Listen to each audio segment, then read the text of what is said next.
Olá pessoal, hoje nós vamos falar sobre atualidades.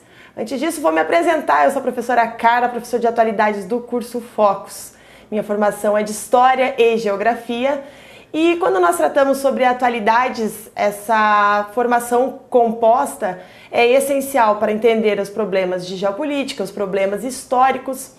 E lá na sua prova vão aparecer questões relacionadas justamente a essa geografia, a contextos geopolíticos e a questões históricas. Quando nós tratamos com atualidades, a gente acaba informando o que tem sido apresentado nos jornais, os debates da atualidade, mas as provas elas não apresentam questões desconexas do tempo passado. Então são temas da história do tempo presente, que se chama dentro da história, mas que tem então suas raízes lá no passado. Então a importância do resgate histórico para uma boa análise de prova, não basta somente ler o jornal. Caso contrário, vocês não precisariam de uma aula de atualidades aqui, certo? Então é justamente para isso que eu estou aqui, para contextualizá-los na história, contextualizá-los na geografia, para você arrebentar lá na sua prova, ok, galera? Então é o seguinte, no dia 6 de abril de 2017, a Síria foi bombardeada pelo governo dos Estados Unidos a mando do presidente Donald Trump. Bom, a base militar bombardeada na Síria, ela tinha sido o centro de uma operação de lançamento de arma química, o que é totalmente negado pela comunidade internacional o seu uso. Então, dentro desse contexto geopolítico, dentro do contexto de guerras, é proibido o uso de armas químicas. E a Síria, em tese, utilizou essas armas químicas. Digo em tese porque foi culpabilizado o governo de Al-Assad, que é o governo da Síria, pelo bombardeio, Porém, existe algumas ramificações, algumas discussões que dizem que foram os próprios rebeldes do governo que provocaram esse lançamento dessa arma química. E quem são esses rebeldes? A gente tem que pensar num histórico, porque o governo de Al-Assad é um governo que está há 40 anos governando a Síria.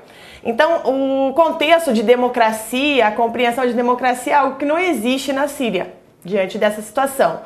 Al-Assad já é o filho, o seu pai governava antes, e ele então recebeu alguns protestos, alguns slogans, na verdade, que foi entendido numa escola em Dara, que foi entendido como que essa escola estava fazendo campanha contra ou falando mal do governo de Al-Assad.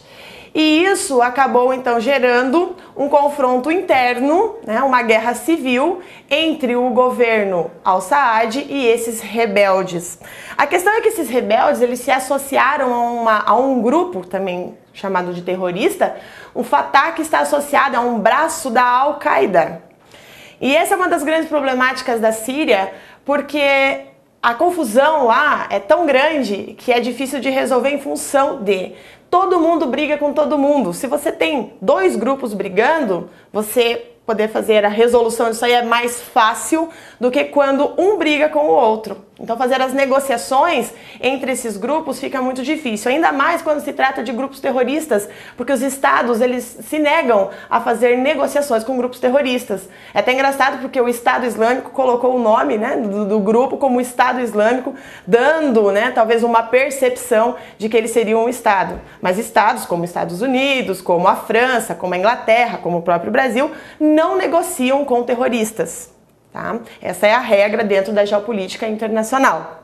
Então, pessoal, vamos lá. Então, só para fazendo uma recapitulação aqui, dia 6 de abril, os Estados Unidos mandou então bombardear a cidade de Idlib, lá na Síria, como uma forma de retaliação em função do lançamento de armas químicas dentro lá da Síria. Não se sabe exatamente se foi pelo estado do governo, se foi mandado pelo governo do Al-Assad ou se foram os rebeldes que fizeram isso. Então tem essas duas notícias aí. Mas oficialmente o culpado disso ficou as forças de Damasco, ou as forças do governo al-Saad. Quando eu falo Damasco, a capital, né, da Síria é Damasco, e algumas fontes jornalísticas utilizam as forças de Damasco para se fazer a referência ao governo de al-Saad.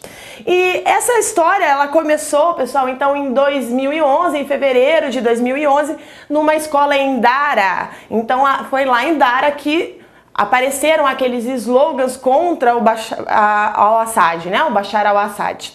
Em março, então, algumas manifestações foram realizadas e foram reprimidas duramente pelo governo de al-Saad. E então, em junho de 2011, houveram algumas manifestações de dentro do governo do al-Saad, né? Houve, né, essas manifestações dentro do governo do al-Saad, e tiveram então desertores que formaram o Exército Livre da Síria. Então, esse Exército Livre da Síria acabou fazendo um vínculo com essa Al-Qaeda. Então, entenda o seguinte: os rebeldes são pessoas que se uniram contra o governo al-Saad e que recebem apoio da Al-Qaeda, com armas, né, e toda a infraestrutura para fazer então essa rebelião contra o governo. Em maio de 2012, a Síria passa a receber pessoas de outros países, os jihadistas, que vão se unir com os rebeldes. Bom, qual é o problema, pessoal? Nós estamos falando de grupos considerados terroristas pelo mundo ocidental, e o governo al-Saad também receberá apoio de um outro grupo terrorista chamado Hezbollah. Então veja só, do lado dos rebeldes nós temos a Al-Qaeda, do lado do governo de al-Assad nós temos o Hezbollah, ajudando então a defender o regime. Em julho de 2012, o ministro da Defesa da Síria é morto. E isso vai acabar então, vai resultar tudo isso em um confronto ainda maior, né? Esse confronto fica tão pesado que as pessoas começam a querer fugir da Síria, né? E aí começa aquele assunto que é um assunto à parte, não é o nosso assunto de hoje, mas as pessoas saírem da Síria desesperadamente pelo mar Mediterrâneo em busca de um porto seguro na Europa, e muitos deles morrem nesse trajeto. Então a crise dos refugiados é uma consequência do que nós estamos falando hoje, dessa crise na Síria. Bom, depois nós temos em agosto de 2012, esses rebeldes vão invadir uma grande cidade na Síria chamada Alepo. E em janeiro de 2013, a cidade de Raqqa, também uma grande cidade, uma cidade importante, é invadida pelo Estado Islâmico. Veja, agora nós temos um terceiro nome de grupo terrorista dentro da Síria. Olha só a confusão, nós temos de um lado o governo sírio, do outro lado nós temos os rebeldes, esses rebeldes apoiados pela Al-Qaeda, esse governo sírio apoiado pelo Hezbollah, nós temos o Estado Islâmico e ainda nós temos um problema de um grupo étnico chamado curdos, que eles moram na fronteira da Turquia com a Síria, e essa região acaba sendo tensa porque, por ser um povo sem Estado, eles acabam sendo rejeitados pelos lugares onde eles estão. Então, eles também acabam brigando com o governo em função da necessidade de um território para eles que o governo não fornece. Bom, como que funciona o esquema do Estado Islâmico, pessoal? A gente tem que voltar um pouquinho na história para lembrar que Saddam Hussein foi deposto do Iraque, né, pelo governo dos Estados Unidos. E nesse momento, a gente tem que lembrar que, que ele era um sunita dentro daqueles grupos, né, muçulmanos. E claro, né, por ele ser sunita, acabava tendo o grupo sunita dentro do país, ele acabava tendo mais privilégios. E o grupo xiita estava, vamos dizer assim, à margem desses privilégios. Quando Saddam Hussein foi retirado do governo, esses sunitas eles ficaram órfãos. E então começaram as rebeliões. Olha, tá ruim, essa situação está ruim. E eles foram, alguns desses sunitas, tá? Vamos colocar assim, não, isso não é geral, mas eles foram para a fronteira com a Síria. E lá então criaram esse Estado Islâmico e eles invadiram. Então, a atuação do Estado Islâmico está no norte do Iraque e o sul da Síria. Essa é a área de atuação deles. Claro, né? Inicial. Existem algumas cidades também na Síria já ao norte que foram ocupadas, então, pelo Estado Islâmico. E em agosto de 2013, pessoal, então, o Assad vai usar essas armas químicas, né, que é o gás sarin, que foi utilizado também agora em 2017, em 2013 ele já tinha sido utilizado contra os opositores ao seu governo. E o que vai acontecer, pessoal? Em maio de 2014, o Assad já tinha conseguido reconquistar Raqqa, né, com o apoio do Hezbollah, usando então essas armas químicas. Em agosto de 2014, então, o Estado Islâmico vai declarar um califado, a formação de um califado nessa região de fronteira entre Síria e Iraque. Então, se denominando então um Estado, né, um grupo organizado. E esse grupo organizado, ele consegue comprar armamentos e projetar os atentados terroristas que são dados a eles, né? Com venda de petróleo existente, então, ali no Iraque. Então, é essa fonte de renda do Estado Islâmico. Bom, em setembro de 2014, então, ainda o presidente Obama, ele avisou que ele destruiria o Estado Islâmico. Veja, inicialmente essa guerra é uma guerra dos rebeldes contra a ditadura de Bashar al-Assad. E agora vocês já estão vendo a entrada de intenções de governos internacionais, de outros governos que não estão relacionados a essa guerra civil inicial, proclamando ali guerra, então, dentro do território sírio. E então o Obama declara que vai destruir esse Estado Islâmico e ele também, né, já desde 2012, né, vinha dizendo que se a Síria utilizasse qualquer arma química, ele iria bombardear a Síria. Então veja, o que aconteceu agora em 2017, que foi ordenado pelo governo Donald Trump, ele já havia sido avisado, esse tipo de ação dos Estados Unidos não foi uma ação do Trump, foi uma ação que já tinha sido dita lá em 2012 pelo ainda governo do Obama. Ok? Bom, a partir de 2014, setembro de 2014, começam as campanhas aéreas dos Estados Unidos contra o Iraque e a Síria, porque então eles declararam guerra contra o grupo terrorista Estado Islâmico. E desde então, esse grupo ele tem ganhado notoriedade. Todos os atentados terroristas que têm acontecido nos últimos anos, de 2014 até agora, eles são, então, delegados ao Estado Islâmico. Nem sempre isso eles conseguem comprovar, mas é importante para o Estado Islâmico que ele receba, né, essa honra para eles, né, que eles recebam esse título de serem os causadores do atentado, porque assim ele ganha mais notoriedade. E é o que interessa, no caso, ao Estado Islâmico, ganhar notoriedade dentro desse cenário internacional. Em setembro de 2015, Rússia começa a apoiar formalmente, então, al-Assad. Como? E por quê? Você tem que pensar o seguinte: quem vende armas para a Síria não são os Estados Unidos, é a Rússia. Então, a Rússia, por essa ligação econômica de venda de armas, por exemplo, para a Síria, ela é uma aliada do governo Bashar al-Assad. E o governo Bashar al-Assad, por sua vez, permite a presença, né, de uma base naval russa ali no Mar Mediterrâneo. Nós também temos que lembrar que a Síria, ela faz parte de um cenário geopolítico de transporte de gás natural, que é uma grande fonte de renda da Rússia. Então, veja, nós temos interesses econômicos associados, então, entre Rússia e o governo de Damasco.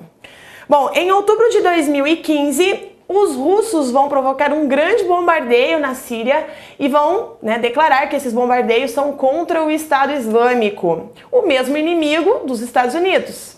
Porém, os Estados Unidos se anunciam, né, contrários a essa atuação da Rússia, em função de que a Rússia estava fazendo um bombardeio indiscriminado. Ou seja, ela estava simplesmente lançando bombas, mas que não tinha um grupo específico que ela estava defendendo ou indo contra. O que os Estados Unidos alegam é que, na verdade, a Rússia estava atingindo rebeldes que estavam se proclamando contra o governo Bashar al-Assad e o seu grande aliado, né, e não o Estado Islâmico. Em fevereiro de 2016, começam então as tentativas da ONU mediar a paz entre o governo sírio e os rebeldes, não entre o Estado Islâmico, tá?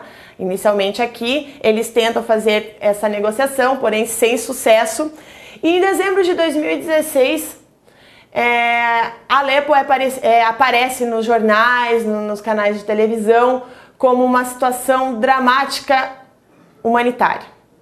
A cidade não tem água, a cidade não tem comida, a cidade não tem medicamentos, a cidade não tem nada do que a gente pode englobar como um local possível de morar. E aí a questão de receber imigrantes oriundos dessa cidade e de outras áreas da Síria acabam sendo uma ação humanitária. E os países acabam tendo que receber esses imigrantes dentro de um contexto internacional contrário, visto que nós estamos vivendo no momento uma onda de conservadorismo, de governos de extrema direita ganhando notoriedade e apoio da população. E ganham essa notoriedade justamente com o discurso xenófobo, o discurso contra o imigrante. Então nós temos dois problemas aqui, o problema na Síria e o problema contra esses imigrantes xenófobos, né? Um problema de xenofobia dentro do território europeu. Bom, e nós temos então também agora, tivemos em janeiro de 2017, a Rússia começa a retirar a sua força militar de dentro da Síria. Então locais que anteriormente estavam ocupados pelos soldados russos deixam então uma brecha para que alguns grupos do governo Bashar al-Assad o próprio exército tome essas áreas, ou também o Estado Islâmico. E em março de 2017, os Estados Unidos, o Donald Trump, diz que o objetivo dele não era retirar Bashar al-Assad do poder, que o objetivo dele era combater o Estado Islâmico. E logo agora, então, no início de abril, os Estados Unidos vão bombardear a Síria, alegando uma retaliação ao governo Bashar al-Assad, que no mês anterior eles haviam dito que não tinha objetivo da retirada desse governo. E é isso então, pessoal. Nós temos então um país cheio de conflitos. Esses conflitos eles estão dentro do país, ou seja, é uma guerra civil com forças internacionais atuando sobre o seu território. E vamos ver então qual será a continuação dessa guerra que vem de 2011 até agora, até 2017, e ainda não tem previsão de fim. Algumas cidades como Alepo e Raqqa já estavam sendo negociadas nesses meses com uma questão de paz, já estava sendo resolvida algumas questões, e diante agora desse bombardeio e do uso de arma química, possivelmente pelo governo da Síria, acaba tendo um ponto de interrogação novo aí, quais serão os destinos da Síria. Ok, pessoal? Então, até a próxima aula. Aguardo vocês aqui com mais novidades sobre atualidades do mundo e do Brasil. Um beijo e até mais!